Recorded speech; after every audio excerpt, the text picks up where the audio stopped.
यहां से लेके यहां तक ये एक स्लाइडर है, सर्कुलर आर्क है, सर्कुलर आर्क ऑफ रिंग। ये रिंग का एक सर्कुलर आर्क है जिसका रेडियस है कैपिटल आर।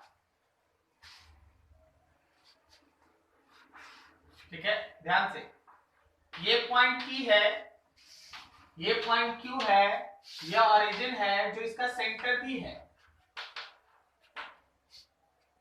अब हुआ क्या, इसमें एक स्लाइड करने वाला ऑब्जेक्ट ऐसे फंसा हुआ है। बहुत ध्यान से सुनिएगा, बहुत ध्यान से सुनिएगा, बेहतरीन क्वेश्चन है। इसमें एक स्लाइड करने वाला एक ऑब्जेक्ट ऐसे फंसा हुआ है। अब इस पे एक फोर्स लग रहा है ऊपर F1 हमेशा, एक फोर्स लग रहा है राइट की तरफ हमेशा,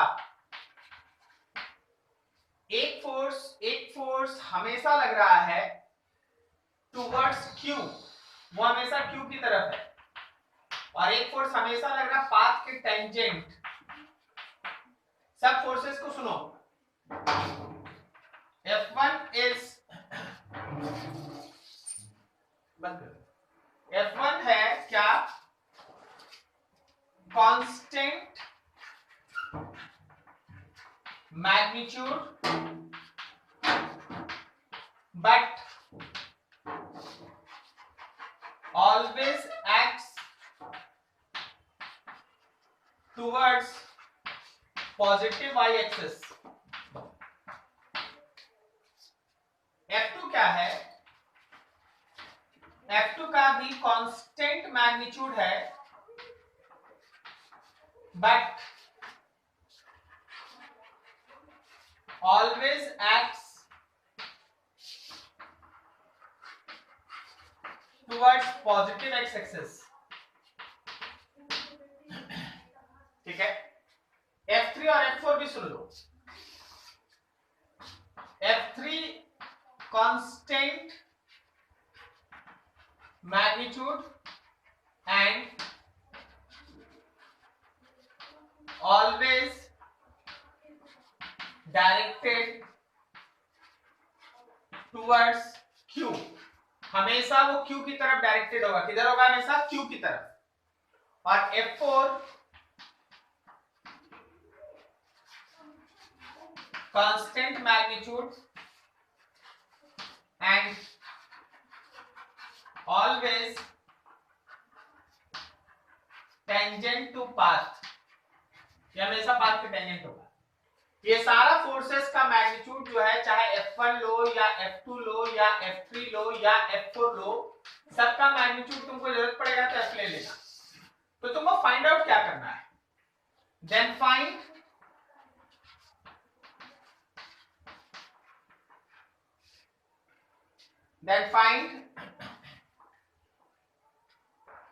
फर्स्ट में total work on body when it moves from P to Q।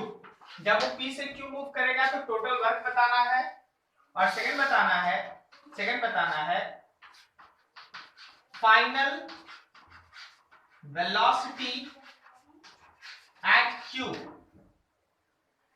अगर यहाँ पे वो स्टार्ट हुआ है रेस्ट में, तो जब वो Q पे पहुंचेगा तो उसका फाइनल वेलोसिटी बताने, इसका मास है। चलो थोड़ा ट्राई करो 5 मिनट, बेहतरीन क्वेश्चन है, कहीं का आया हुआ क्वेश्चन है, सो आप थोड़ा दिमाग लगाइए, फिर आपको बताया जाएगा। चलिए ट्राई करो, बोलो, एक एक करके हम लोग बात करना स्टार्ट करते हैं। चलो कोई हमको बताओ, जब P से Q तक जाएगा तो F1 का वर्क कितना होगा? जब P से Q तक जाएगा तो F1 का वर्क कितना होगा? कोई बोलो, ट्राई करो बोलने का, गलत सही होते रहता है, कोई इशू नहीं।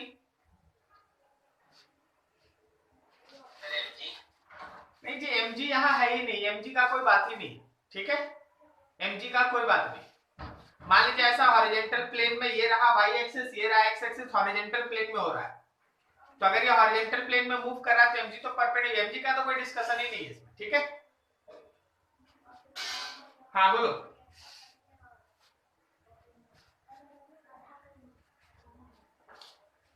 ट्राई करो बोलने का। अच्छा, मेरे फोर्स का डायरेक्शन किधर है? F1 फोर्स का डायरेक्शन किधर है बोलो? इनसाइड। क्या? अरे बोल भाई बोल। अंदर की ओर। अंदर कहां लिखा हुआ बोर्ड पे? अंदर लिखा always acts towards positive y axis, कहां लिखा हुआ अंदर? नहीं सर, मैं वही वाई एक्सिस की तरफ, वो डायग्राम सिंबल है। तो अगर y एक्सिस की तरफ है और p से q चल के बॉडी जा रहा है तो y एक्सिस में उसका डिस्प्लेसमेंट रेडियस के बराबर है।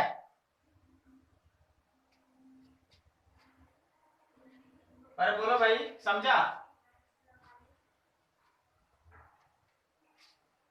p से q जब जा रहा है तो y के डायरेक्शन में इसका डिस्प्लेसमेंट कितना है?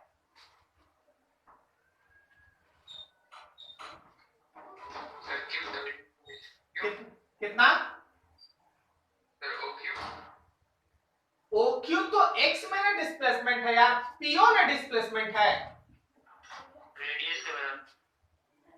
OQ तो x में डिस्प्लेसमेंट, हम y का डिस्प्लेसमेंट पूछ रहे हैं तो PO ना डिस्प्लेसमेंट है y में। हाँ सर। तो फर्स्ट केस में जब हम लोग वर्क निकालेंगे F1 का तो force into displacement, force F1 displacement R मतलब F इनटू R। अब देखो जब P से Q जा रहा है तो मेरा F2 लगता है हमेशा x की तरफ, ये x की तरफ लग रहा है। तो जब P से Q जा रहा है तो x के डायरेक्शन में कितना डिस्प्लेसमेंट है? OQ। OQ तो क्या लिखते हैं? F इंटू फिर से R, FR। अब थर्ड देखो, F3 जब आप लेंगे ना तो क्वेश्चन कहता है कि F3 का डायरेक्शन हमेशा Q की तरफ है, तो हमेशा P से चला है और Q की तरफ, हमेशा हमेशा इसका डायरेक्शन Q की तरफ है, हमेशा इसका डायरेक्शन जब यहां होगा इधर होगा, जब यहां होगा इधर, मतलब हमेशा वो Q की तरफ डायरेक्टेड है। तो सोच के बताओ P से Q की तरफ का कितना डिस्प्लेसमेंट है? क्या ये √2r है?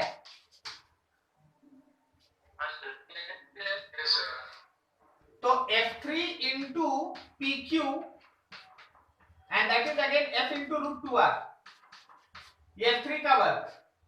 और फोर्थ जो हमारा F4 है वो पाथ के टेंजेंट है, वो हमेशा पाथ के टेंजेंट लग रहा है, पाथ का tangent tangent tangent tangent tangent tangent tangent tangent. तो क्या उसमें डिस्प्लेसमेंट ये पूरा का पूरा ये डिस्टेंस लेना पड़ेगा πr/2? Yes sir. क्योंकि वो हमेशा पाथ के टेंजेंट चला है तो ये देख रहा है ना, वो उसको पूरा पाथ लेना पड़ेगा उसके लिए। तो आपके लिए F4 आया आर्क लेंथ PQ, सो ये हो गया F इंटू आर्क का लेंथ हो गया πr/2। अब अगर आपको टोटल वर्क निकालना है तो सारे वर्क को ऐड कर लीजिए, वर्क 1, वर्क 2, वर्क 3, वर्क 4, आपको मिलेगा टोटल वर्क। और फिर बताओ अगर हम फाइनल वेलोसिटी निकालना चाहते हैं तो क्या करेंगे?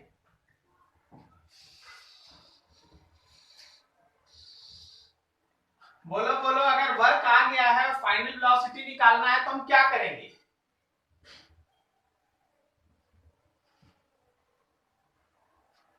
Sir work kinetic energy theorem apply करेंगे। वेरी गुड, तो हम लोग यूज करेंगे वर्क काइनेटिक एनर्जी थ्योरम।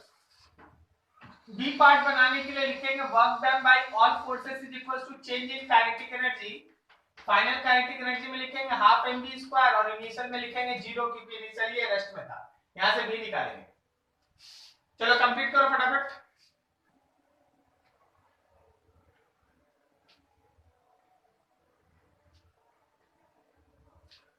अच्छे से समझ के F1 का जब वर्क निकालना है तो डिस्प्लेसमेंट F1 के तरफ का जो डिस्प्लेसमेंट है वो लेना है, मतलब केवल y एक्सिस का डिस्प्लेसमेंट। जब F2 का वर्क निकालना है, जब आप F2 लेंगे तो F2 के डायरेक्शन में जो डिस्प्लेसमेंट है आपको वो सोचना है। जब आप F3 लेंगे तो ये हमेशा लिखा है कि Q की तरफ डायरेक्शन है, तो P से आप Q चल रहे हैं तो P से Q वाला डिस्प्लेसमेंट आप लेंगे √2r। और जब F4 ले रहे हैं तो पाथ के टेंजेंट है। देखो डिफरेंस है F3 और F4 में। F3 हमेशा Q की तरफ डायरेक्टेड है तो P और Q के बीच का डिस्टेंस लिए, लेकिन F4 हमेशा पाथ के टेंजेंट है तो इसके लिए पूरा पाथ का लेंथ लेना पड़ा, समझे?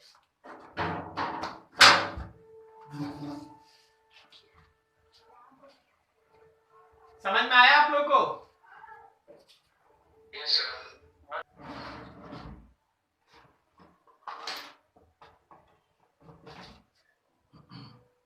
आज हम लोग डिस्कस करेंगे पोटेंशियल एनर्जी के बारे में।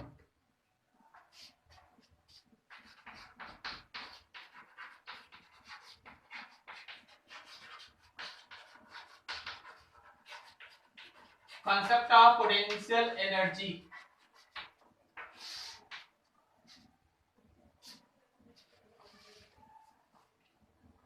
पोटेंशियल एनर्जी, देखो किसी भी बॉडी में अगर हम एनर्जी का फॉर्म डिसाइड करें ना, तो वैसे तो एनर्जी बहुत सारे फॉर्म में होता है, हीट के फॉर्म में होता है, न्यूक्लियस एनर्जी होता है, इलेक्ट्रिकल एनर्जी, मैग्नेटिक एनर्जी, लेकिन सब चीज को अगर वैरायटी वाइज आप दो इंपॉर्टेंट कैटेगरी में डिवाइड करेंगे ना, तो एक होता है मोशन की वजह से एनर्जी, जिसको आप काइनेटिक एनर्जी कहते हैं, उसमें rotational motion, translational motion, vibrational motion etcetera ये सब आता है। और दूसरा होता है पोटेंशियल एनर्जी।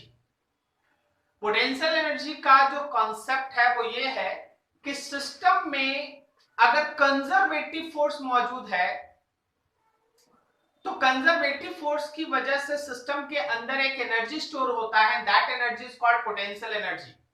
तो सबसे पहले आपको ये पोटेंशियल एनर्जी डिस्कस करने के लिए फोर्स के दो टाइप को अच्छे से समझना होगा। One is called conservative force and second is called non conservative force.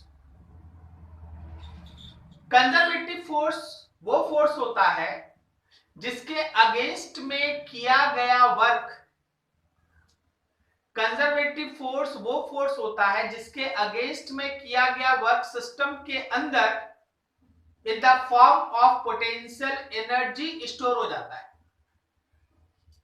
Conservative force वो फोर्स होता है जिसके अगेंस्ट में अगर आप काम करें तो वो सिस्टम के अंदर in the form of potential energy store हो जाता है, उसको हम लोग कहते हैं कंजर्वेटिव फोर्स। बोलेगा सर कुछ एग्जांपल। मान ले मेरे हाथ में एक स्प्रिंग है और आप उस स्प्रिंग को उसके अगेंस्ट में खींच के, स्प्रिंग के अगेंस्ट में खींच के ले जा रहे हैं, तो आप उसको खींचने में जितना भी वर्क करेंगे क्या वो स्प्रिंग के अंदर एनर्जी के फॉर्म में स्टोर हुआ?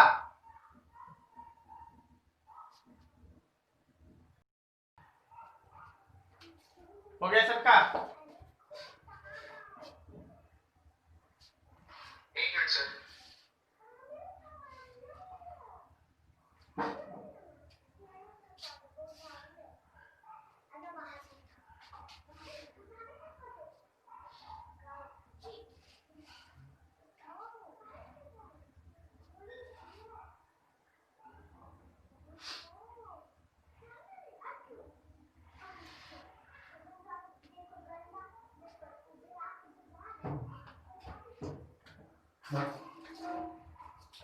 हो गया?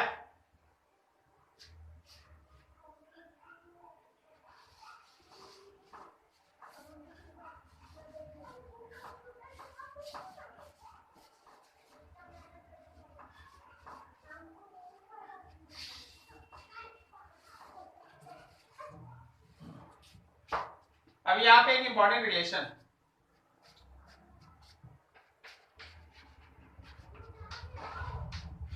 relationship between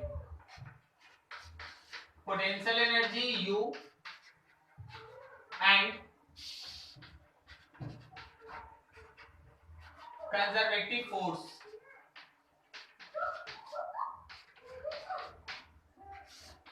हमेशा ध्यान रखना कि जो हम लोगों का कंजर्वेटिव फोर्स होगा ना, वो हमेशा differentiation of potential energy with respect to position का नेगेटिव के बराबर होगा। Differentiation of potential energy with respect to x with respect to r, इसके बराबर नेगेटिव साइन। अब यहां पे एक दो लाइन आप याद रखिएगा बहुत अच्छे तरीके से, ठीक है। आप देखिए यहां से बात समझने का कोशिश कीजिएगा। अगर हम तुमसे बोलते हैं कि देखो जी, if potential energy U is equals to alpha x square, then find force acting on body at x equals to 2 metre. तो जैसे ही तुमको पोटेंशियल एनर्जी का इक्वेशन मिल गया, तो आपको ये इक्वेशन दिमाग में रखना चाहिए कि जब हमारे पास पोटेंशियल एनर्जी नोन है तो कंजर्वेटिव फोर्स निकालने के लिए आप सीधा सीधा उसको डिफरेंशिएट करते हैं x के रिस्पेक्ट में। सो जब आप इसका आंसर बनाएंगे तो आपके पास है conservative force is equals to minus du by dx, minus d by dx of u का equation alpha x square. Differentiation आपको आता है क्या? वो माइनस 2 अल्फा x लिख सकते हैं। ये फोर्स का कंजर्वेटिव फोर्स का इक्वेशन है, ओके।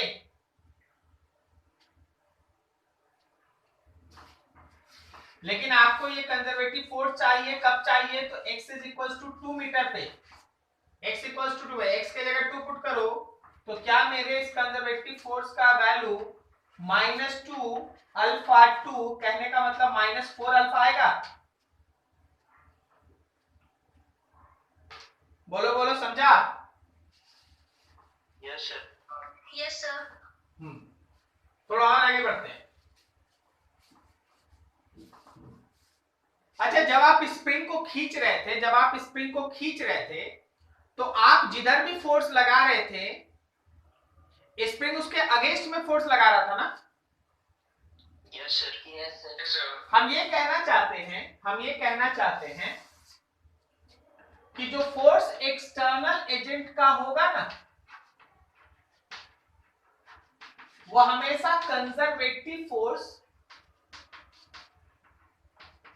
के अगेंस्ट में होगा। क्या समझा? Minus sign. तो अगर कभी कोई एक्सटर्नल फोर्स का इक्वेशन पूछे तो minus of minus du by dx, कहने का मतलब F external is equals two plus of du by dx। External force का अगर वर्क निकालना है, एक्सटर्नल फोर्स को अगर फाइंड आउट करना है, तो u का x के रिस्पेक्ट में डिफरेंशिएशन विद पॉजिटिव साइन, और अगर कंजर्वेटिव फोर्स का निकालना है तो नेगेटिव साइन। डिफरेंस समझ में आया दोनों में?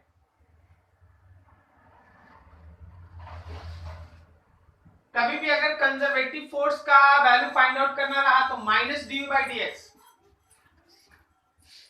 और अगर एक्सटर्नल फोर्स के लिए है तो प्लस du बाई dx, ठीक है? ये चीज। अब यहां से थोड़ा सा एक स्टेप आगे बढ़िए, समझिएगा। एक बहुत इंपॉर्टेंट टर्म है जिससे स्कूल में कोई क्वेश्चन नहीं है, केवल कंपटीशन के लिए इंपॉर्टेंट है। ये पूरा टॉपिक कंपटीशन के लिए इंपॉर्टेंट है, इसको स्कूल से कोई मतलब नहीं। स्कूल में पोटेंशियल एनर्जी टॉपिक का एक डेरिवेशन आता है, वो है स्प्रिंग का पोटेंशियल एनर्जी डिराइव करो, तो हम करा देंगे। अभी आप ध्यान रखें वो टर्म क्या है, that is called equilibrium. Equilibrium of any system या बॉडी। कोई भी बॉडी या सिस्टम के इक्विलिब्रियम से related discussion, okay. Remember, for any system और body to be in equilibrium, अगर आप चाहते हैं कि कोई सिस्टम आपका इक्विलिब्रियम में हो, हमेशा ध्यान रखना कि फोर्स का वैल्यू 0 आना चाहिए। अगर आप चाहते हैं कि कोई सिस्टम या बॉडी इक्विलिब्रियम में है या हो, तो याद रखना कि उस पे लगने वाले फोर्स का वैल्यू जीरो आना चाहिए। जितना भी फोर्सेस है सभी का रिजल्टेंट जीरो होना चाहिए, नेट फोर्स का वैल्यू जीरो होना चाहिए। क्या तुमको ये लाइन सुनाई दिया सबको? ठीक, अब आगे सुनो, आगे सुनो। आप देखिए ये फोर्स जीरो या ये फोर्स जीरो तीन तरीके से हो सकता है, तीन तरीके से हो सकता है। एक, आपको याद है अगर पोटेंशियल एनर्जी कांस्टेंट होगा तो कांस्टेंट का डिफरेंशिएशन जीरो होता है। बोलो जी, पढ़े हैं? अगर कांस्टेंट है तो कांस्टेंट का डिफरेंशिएशन जीरो होता है। दूसरा, अगर ये पोटेंशियल एनर्जी मैक्सिमम होगा तो भी ना मैक्सिमम पे डिफरेंशिएशन जीरो होता है। बोलो बोलो, डिफरेंशिएशन में पढ़ाया गया है कि कोई भी क्वांटिटी अगर मैक्सिमम या मिनिमम है तो उसका डिफरेंशिएशन जीरो होता है। Yes sir. उसी तरह अगर ये मिनिमम है तो भी इसका डिफरेंशिएशन जीरो होता है। सो तीन केस है। पहला, पोटेंशियल एनर्जी कांस्टेंट हो तो भी फोर्स जीरो आ जाएगा। दूसरा, पोटेंशियल एनर्जी मैक्सिमम हो तो भी फोर्स जीरो आ जाएगा। और तीसरा, पोटेंशियल एनर्जी मिनिमम हो तो भी मेरा फोर्स जीरो आ जाएगा। बोलो सही है? समझ में आया? Yes sir. ठीक, अब देखो तीनों में अगर फोर्स का वैल्यू तीन अलग अलग कंडीशन में फोर्स जीरो है, इसका मतलब इक्विलिब्रियम तीन तरह का। एक ऐसा इक्विलिब्रियम जिसमें फोर्स जीरो और पोटेंशियल एनर्जी कांस्टेंट है, उसको हम लोग कहते हैं न्यूट्रल इक्विलिब्रियम। इसको हम लोग कहते हैं न्यूट्रल इक्विलिब्रियम। एक ऐसा इक्विलिब्रियम जिसमें पोटेंशियल एनर्जी मैक्सिमम और फोर्स जीरो, उसको हम लोग कहते हैं अनस्टेबल इक्विलिब्रियम। उसको अनस्टेबल इक्विलिब्रियम कहा जाता है। और एक ऐसा इक्विलिब्रियम जिसमें पोटेंशियल एनर्जी मिनिमम और फोर्स, उसको कहते हैं स्टेबल इक्विलिब्रियम। वो कहलाता है स्टेबल इक्विलिब्रियम। तो इक्विलिब्रियम तीन तरह का। तीनों ही इक्विलिब्रियम में कौन सा फिजिकल क्वांटिटी जीरो होगा? फोर्स। ओके, फोर्स हमेशा क्या होगा? जीरो होगा। फोर्स हमेशा क्या होगा?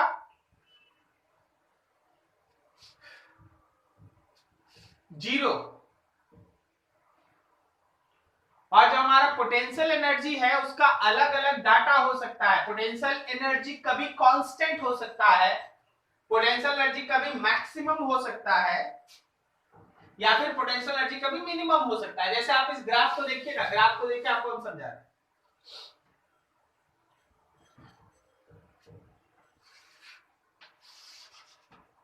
मान लीजिए हम पोटेंशियल एनर्जी और एक्स के बीच एक ग्राफ बनाते हैं। यहां तक दिखाई दे रहा है? यहां तक बोर्ड पे दिखाई दे रहा है? यहां तक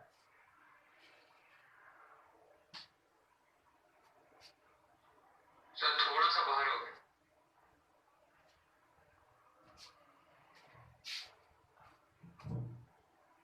अभी ठीक है?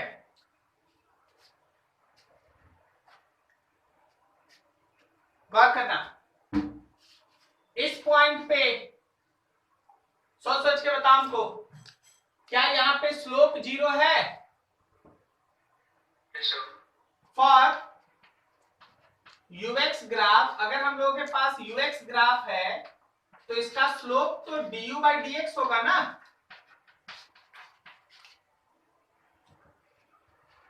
अगर आपके पास u और x का ग्राफ है तो स्लोप du बाई dx होगा ना। तो ध्यान रखना कि इस पॉइंट पे du बाई dx का वैल्यू है जीरो, इस पॉइंट पे भी स्लोप du बाई dx का वैल्यू है जीरो, और इस पॉइंट पे भी du बाई dx का वैल्यू है जीरो। इन तीनों जगह पे du बाई dx का वैल्यू है जीरो, और du बाई dx जीरो होने का मतलब है कि फोर्स है जीरो, यहां भी फोर्स है जीरो, और यहां भी फोर्स है जीरो। लेकिन आपको पता चल रहा है कि ये तीनों पॉइंट तीन अलग अलग तरह के इक्विलिब्रियम को दिखा रहा है। क्या आपको पता चल रहा है कि ये तीनों तीन अलग अलग तरह के इक्विलिब्रियम को दिखा रहा है? पहला दूसरा मैक्सिमम और मिनिमम। पहला वाला में पोटेंशियल एनर्जी है मैक्सिमम, तो ये है अनस्टेबल इक्विलिब्रियम, सही है। Yes sir. दूसरे वाले में पोटेंशियल एनर्जी है मिनिमम, तो ये है स्टेबल इक्विलिब्रियम। और थर्ड वाले में पोटेंशियल एनर्जी है कांस्टेंट, तो ये है न्यूट्रल इक्विलिब्रियम। बोलो समझ में आया?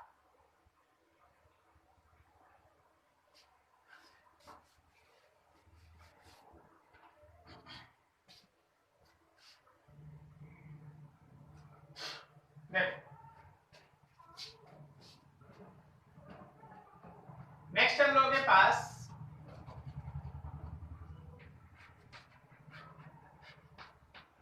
Calculation of potential energy. इसमें हम लोग अभी डिस्कस करेंगे ग्रेविटेशनल पोटेंशियल एनर्जी, जिसको आप ग्रेविटी कहते हैं, ऑफ ग्रेविटी। मतलब जो अर्थ का mg काम करता है उसके लिए पोटेंशियल एनर्जी। आपको याद है ना पोटेंशियल एनर्जी mgh होता है? Yes sir. ठीक। Yes sir. तो हमेशा ध्यान रखना कि पोटेंशियल एनर्जी को कैलकुलेट करने का एकदम एक सिंपल सा डेफिनेशन होता है। आप बॉडी पे वर्क करें और उस वर्क को चेंज इन पोटेंशियल एनर्जी से इक्वेट कर दें।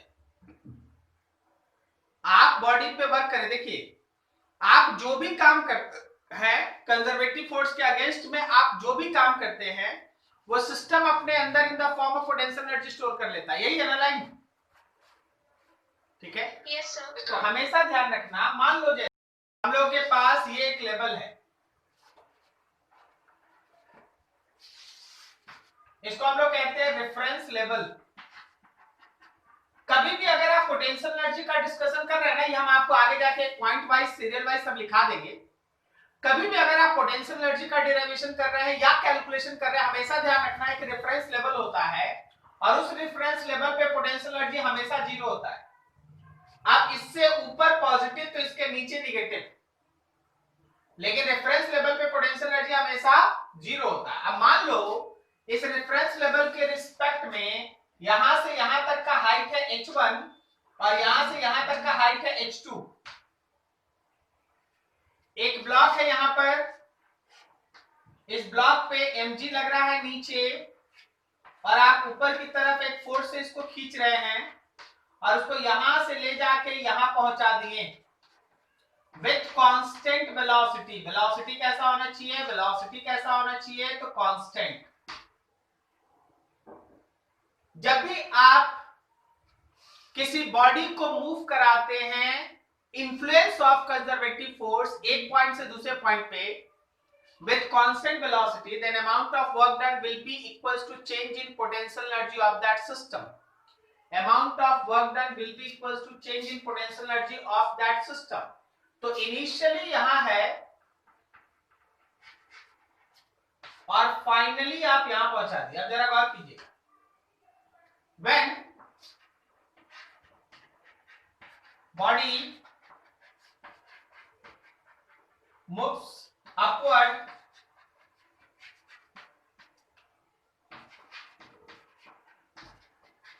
with constant velocity, अगर ये ऊपर की तरफ कांस्टेंट वेलोसिटी से मूव कर रहा है तो क्या एक्सटर्नल एजेंट का फोर्स mg के बराबर है? बोलो बोलो। हाँ सर। हाँ, तो ये एक्सटर्नल एजेंट का फोर्स है।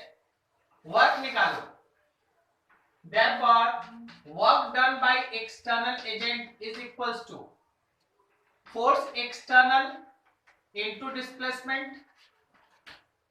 तो आप work done by external agent क्या लिखेंगे? क्या आप mg और डिस्प्लेसमेंट पे गौर कीजिए तो h2 माइनस h1 है, h2 माइनस h1 है, बोलो। Yes sir. Yes sir. since work done by external agent is equals to change in potential energy, therefore change in potential energy is equals to mg h2 minus h1. तो आप इसको लिख सकते हैं final potential energy minus initial is mg h2 and mg h1. अब यहां पे compare करो, कंपेयर करने से तुमको एक चीज मिलके सामने आएगा. So potential energy is equals to mgh. क्या सही है? हाँ सर. Yes sir. ठीक है. हमेशा ध्यान रखिएगा कि h इज हाइट. कैसा हाइट? तो vertical height. Vertical height from reference level. Reference level से h1, तो potential energy u1 which is mg h1. Okay. Reference level से h2, तो potential energy mg h2. Okay, समझ में आया? तो अगर h तो पोटेंशियल एनर्जी mg h. नहीं समझा? समझ गए सर. वो बीच में वीडियो रुक रहा है इसलिए. ठीक है. h is height, vertical height. Always remember vertical height. केवल वर्टिकल हाइट के बारे में सोचना है. mgh vertical height. Now see this. इस फिगर को देखो, 3 डायमेंशनल फिगर है.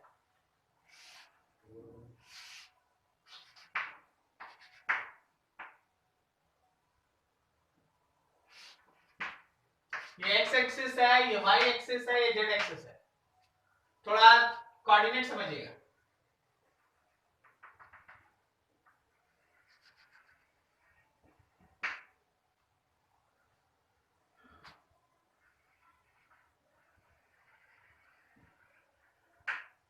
ये वर्टिकल है, वर्टिकल एक्सिस. ये देखो,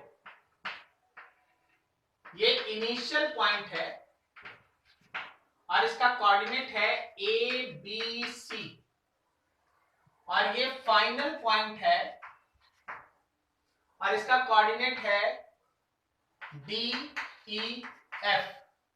एक बॉडी को यहां से रैंडम पाथ फॉलो करता हुआ यहां पहुंचा दिए. ठीक है. इनिशियल से उसको रैंडम पाथ फॉलो करता हुआ यहां पहुंचा दिए. बताओ तो चेंज इन पोटेंशियल एनर्जी कितना? बॉडी का मास m है. देख के बताओ पोटेंशियल एनर्जी का चेंज कितना? Sir mgh. भाई h कितना लेगा वही पूछ रहे.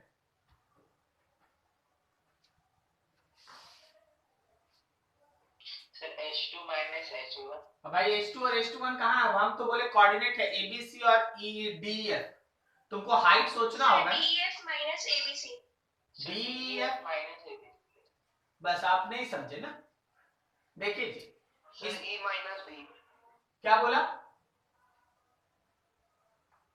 e minus b sir. Very good, very good. अगर वर्टिकल ये है तो वर्टिकल में केवल और केवल y एक्सिस में ना आप डिस्प्लेसमेंट सोचिएगा जी. आप क्यों x और z में सोच रहे हैं? तो जब आप चेंज इन पोटेंशियल एनर्जी लिखेंगे तो आप लिखेंगे फाइनल माइनस इनिशियल. तो फाइनल में आप लिखेंगे mg, उसका हाइट फाइनल. हाइट फाइनल में y कोऑर्डिनेट e है, और इनिशियल लिखेगा mg, उसका हाइट इनिशियल में y कोऑर्डिनेट b है. तो ये mg common e minus B. समझा क्या? Yes sir. तो आपको ध्यान रखना होगा. आपको हम क्या लिखे? हम यहाँ लिखे क्या? हाइट क्या है? h क्या है? वर्टिकल हाइट है. केवल वर्टिकल में सोचिए. x और z सोच के कोई फायदा नहीं. z और x सोच के कोई फायदा नहीं, y सोचिए. समझ में आया? Yes sir. नोट करो इसको अच्छे से. सर अभी जस्ट आप जो बताएं सर वो 3 डायमेंशनल फिगर्स के लिए. नहीं, आप कहीं भी लगा सकते हैं. तो आपको केवल वर्टिकल वाला हाइट लेके है ना mgh के बारे में सोचना. आपको हॉरिजॉन्टल से कोई मतलब नहीं है. बात समझे? हाँ सर, वो तो है ही सर. बस ये. Okay sir.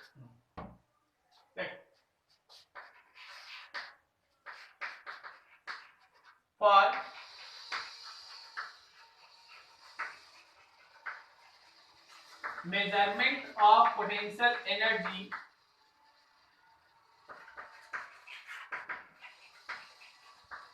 reference level must be taken. आपको रेफरेंस लेवल लेना ही पड़ता है, और ये याद रखना कि at reference level potential energy is zero. Reference level पे पोटेंशियल एनर्जी का वैल्यू कितना होता है? हमेशा जीरो। एक चीज ध्यान रखना कि value of potential energy at any point depends on choice of reference level। आप रेफरेंस लेवल कहां लिए हैं, पोटेंशियल एनर्जी का वैल्यू इसके ऊपर डिपेंड करता है। बट हम अभी दिखा देंगे, अभी आप टेंशन नहीं। But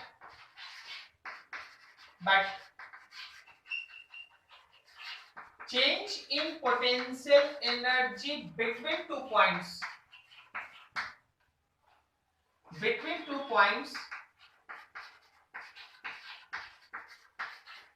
does not depends on reference level। Sir क्या लिख दिए, थोड़ा एक्सप्लेन। देखो जी, ध्यान से समझो।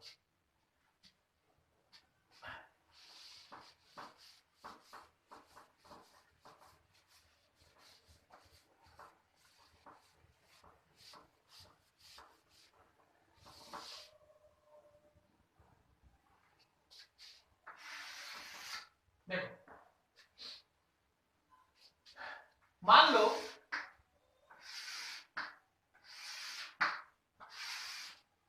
ये A है, ये B है, ये C है, ये D है। हर किसी के बीच का गैप h है। एक बॉडी यहां रखा था इनिशियली,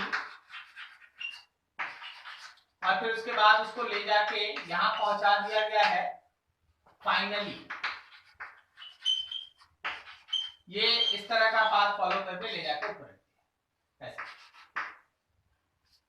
अब देखो हम कुछ लिख रहे हैं, उसको समझना। हम रेफरेंस लेवल चुनेंगे और उस रेफरेंस लेवल के रिस्पेक्ट में initial potential energy, final potential energy और फिर चेंज इन पोटेंशियल एनर्जी लिखेंगे।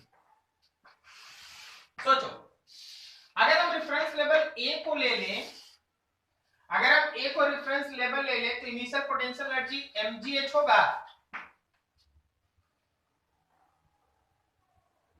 जरा जल्दी जल्दी बोलना, ओके। और फाइनल पोटेंशियल एनर्जी mg3h होगा।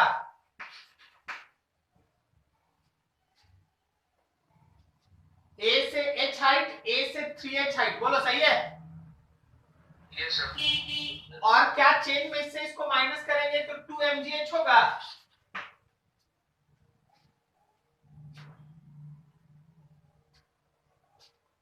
बोलो भाई।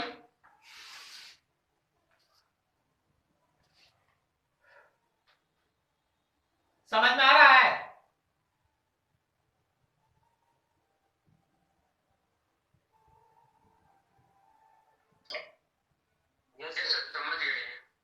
अब अगर B को रेफरेंस लेवल ले लेंगे तो इनिशियल पोटेंशियल एनर्जी जीरो होगा। क्या बोले अभी? B अगर रेफरेंस लेवल हो गया, सेकंड केस में B रेफरेंस लेवल हो गया तो इनिशियल पोटेंशियल एनर्जी जीरो हुआ। हाँ सर। Yes sir. और फाइनल mg2h हुआ। Yes sir. तो क्या फिर से डिफरेंस 2mgh हुआ? Yes sir.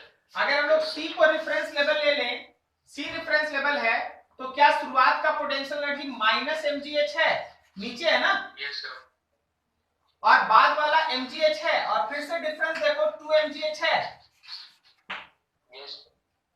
अगर हम D को रेफरेंस लेवल ले लें तो initial potential energy minus 2mgh है, यस सर। फाइनल जीरो और चेंज टू mgh? बोलो बोलो। Yes sir. हाँ, अब देखो अलग अलग रेफरेंस लेवल लिए तो वैल्यू ऑफ पोटेंशियल एनर्जी बदल गया, लेकिन चाहे आपका प्रोसीड करेंगे। ठीक है, इतना ही नोट कीजिए आज। कहीं कोई डाउट किसी को? No sir. अगले दिन इतना पढ़ के आइएगा, अभी पोटेंशियल एनर्जी पे अगला क्लास भी पूरा जाएगा। ठीक है, तो इतना आना चाहिए, तब आगे पढ़ेंगे। Thank you.